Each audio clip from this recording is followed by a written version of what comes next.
Here's a quick tutorial on how to disable the daytime running lights on a 2018 Subaru Forester. Very low-tech, quick shot here.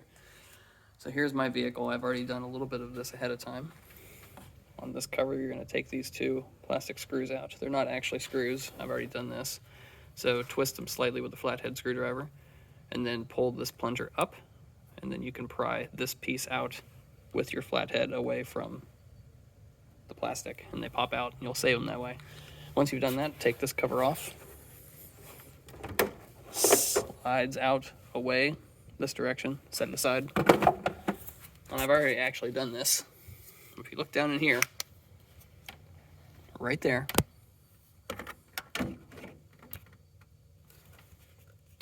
that is your resistor that steps down your halogen headlights.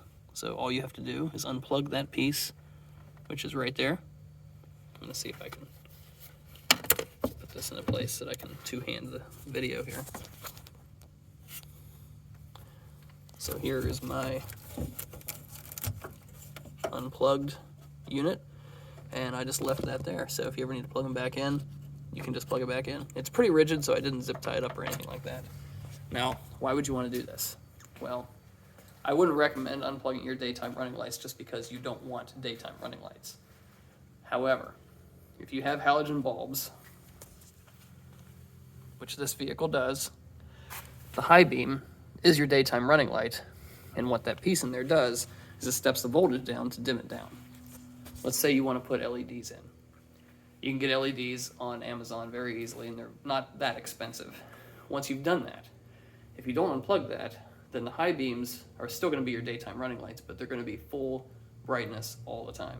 People are going to be flashing your lights, and you're not going to have a whole lot of happy people coming at you. So if you unplug that, you can exchange all the bulbs for LEDs, which I think I'm going to be doing pretty shortly. And then you won't have daytime running lights, but you also won't have to worry about blinding people during the day. I hope this helped.